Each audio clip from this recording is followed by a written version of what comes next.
예, 대선 딱 9일 남았습니다. 김문수 국민의힘 후보 오늘 충청 지역 유세를 펼치고 있는데 저렇게 강아지를 안고 있는데 자, 윤석열 전 대통령과의 절연을 시도하는 걸까요? 예, 오늘 여러 가지 이야기를 많이 했습니다. 자, 한동훈 전 대표 옷에서 좀 예전과 달라진 모습을 볼 수 있습니다. 김문수라고 쓰여진 저 공식 선거운동복을 입고 오늘 서울 유세를 펼쳤습니다. 자, 두 가지 소식 준비했습니다. 먼저 김문수 후보의 목소리 들어보시죠. 당정 관계에 있어 당정 협력, 당통 분리, 계파 불용의 3대 원칙을 전명하고 이러한 정신을 당헌에 명시하도록 하겠습니다. 특히 당내 선거 및 공천, 인사 등 주요 당무에 관하여 대통령의 개입을 금지한다는 내용을 반드시 포함시키겠습니다.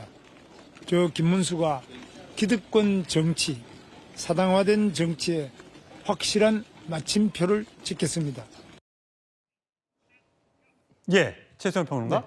대통령의 당무 개입을 원천 차단할 수 있도록 당헌을 즉시 네. 개정하겠다라고 얘기했습니다. 그렇습니다. 자, 이거는 누구를 향한 메시지입니까? 이거는 당의 친윤과 그다음에 저는 중도층을 하나의 메시지라고 생각합니다. 지난번 당의 윤 전 대통령의 탈당이 윤 전 대통령의 자의로 이루어진 것이라면 이번 저 3대 원칙을 당헌에 명시하겠다는 것은 당이 윤 대통령과의 절연을 명시하겠다는 것과 다름이 없습니다. 왜냐하면 당헌이 무엇입니까? 당은 당의 헌법입니다. 예. 당 헌법에 이것을 못 박아서 앞으로 누구도 이 말하자면은 이 3대 원칙을 불가역적으로 뒤흔들지 못하게 하겠다는 의지를 반영한 건 저는 김문수 후보가 상당히 선거 중반에 종반으로 접어든 이 시기에 굉장히 큰 어떤 그 이벤트적인 그런 메시지를 냈다고 생각합니다. 이번 선거가 왜 있어졌습니까?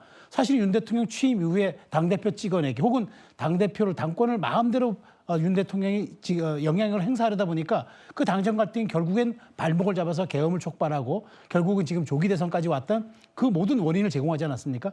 그럼 앞으로 누가 대통령이 되더라도 국민의힘이 배출하는 대통령은 앞으로 대통령은 정부만 그 말하자면 지휘하고 당에 대해서는 일체 간섭하지 않고 당이 자율적으로 한다. 이 당정 분리 원칙이야말로 뒤늦었지만 저는 굉장히 큰 교훈을 값비싸게 얻고 그나마 김문수 후보가 굉장히 그 전향적인 정치 선언을 한 것이라고 생각이 됩니다. 중도층이라면 뭐 이준석 후보와의 단일화 또는 그렇지, 다 포함한 한동훈 전 대표의 어떤 선대위 포함 뭐 이런 등등을 다 포함한 것이다. 거죠. 그렇습니다. 예. 자, 오늘 김용태 국민의힘 비대위원장도 저렇게 SNS에 이 두 차례 대통령 파면이라는 불행한 역사, 그 비극은 대통령으로부터 자유롭지 못했던 비정상적 당정 관계에서 비롯됐다고 생각합니다. 집권 여당에도 그 책임이 있다며 국민께 고개 숙여 사과드립니다. 자, 김진욱 대변인. 자, 요 문제로 인해 요 발언과로 인해서 윤 전 대통령과의 절연 관계를 끝냈다 이렇게 해석할 수 있습니까? 사실 저 얘기는 진작에 나왔어야 될 얘기입니다. 그런데 제가 볼 때는 문제의 본질을 좀 잘못 짚은 게 아닌가 싶습니다.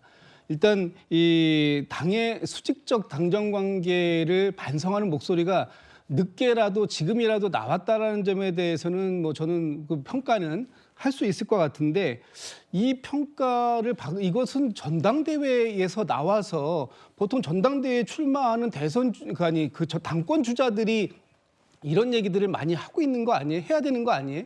그런데 대선 주자가 이 얘기를 했다? 그런데 또 더더군다나 문제의 본질을 살짝 비껴갔다라고 보는 게 진짜 문제는 당과 이 대통령과의 수직적 관계가 문제가 아니라 이 그 대통령이 지난 12.3 비상계엄을 왜 했는가 이 부분에 대해서 당은 정말로 어떤 책임 의식을 느끼는가 이런 부분들에 대해서 명확하게 입장을 설명했어야 되는데 그 부분은 뒤로 빼놓고 마치 이 당정 관계 사당화가 이 모든 문제의 본질이었던 것처럼 얘기한다면 지금 국민들이 정말 국민의힘의 쇄신과 반성 이런 것들을 기대하는 눈높이하고는 사뭇 거리감이 있다 이렇게 평가할 수밖에 없을 것 같습니다. 예, 어쨌든 중도층을 향해서 또 단일화를 위해서 대통령의 당무 개입을 원천 차단하겠다. 대통령은 대통령의 길을, 당은 당의 길을 갈 수 있도록 하겠다라고 메시지를 내놓았는가 하면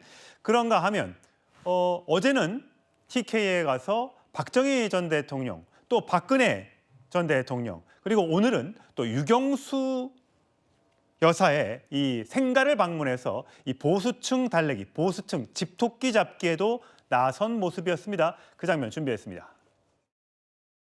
박근혜 대통령 명예가 반드시 회복될 것이라고 봅니다. 그분은 절대로 뭐 뇌물을 먹거나 또 누구처럼 자기가 총각이라고 거짓말 시키거나 이런 엉터리가 아닙니다. 그분이 그렇게 억울하게 저는 감옥에 갇히고 재산을 다 뺏겨버렸잖아요.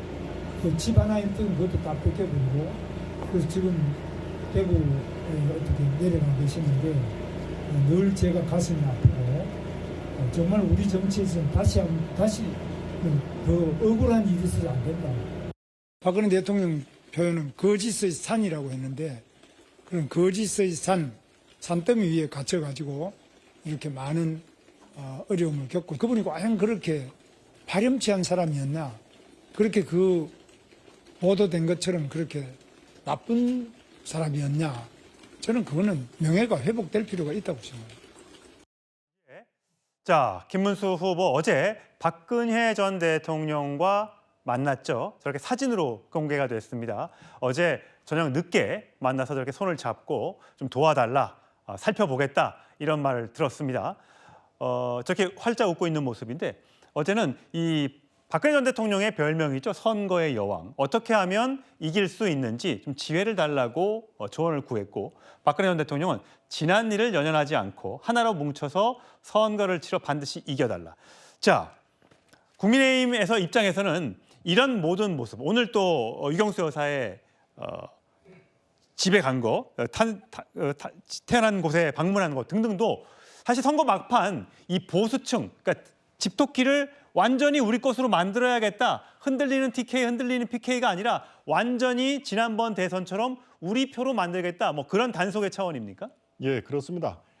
이 정통 보수의 결집, 이것이 아니다라고 부인할 필요가 없습니다. 이른바 근대화와 산업화에 주도적으로 그것을 수행했던 박정희 전 대통령, 물론 공과가 있습니다. 민주당에서는 물론 독재자 아니냐라고 또 공격을 할 수도 있습니다만은 박정희 대통령과 유경수 여사 아직도 그분들의 어떤 그 청빈함 이런 거에 대해서 공감하는 부분, 향수를 느끼는 부분들이 적지 않습니다. 이런 그 정통 보수에 뿌리를 둔 분들에 대한 저 흔적을 찾아가는 것은 결집 플러스 알파가 있습니다. 그리고 오늘 이 유경수 여사 생가 충북 옥천에 있습니다만은 바로 이 옥천이 충청도의 한 복판에 있다는 것을 감안을 하면은 항상 어떤 대선이든 어떤 총선이든 충청권이 스윙보트 역할을 한다. 그때의 시대 정신이 누가 맞느냐라고 특정 정파에 얽매이지 않는 그런 지역이라는 것을 감안하면은 이 정통 보수 세력과 충청권을 중심으로 지금 여론조사 구체적으로 제가 말씀드릴 수는 없습니다만은 충청권을 중심으로 바람이 확실히 불고 있다. 저 역시 저의 지역구가 청주입니다. 거기에 이틀 동안 또 거리 유세를 했는데요. 일주일 전보다도 확실히 차이가 있다. 바로 그런 자신감을 바탕으로 저 오늘의 그 행보를 한 걸로 저는 그렇게 파악하고 있습니다. 예. 중도층의 표심과 또 보수층의 표심을 다 잡기 위한 행보들 하나하나씩 짚어봤는데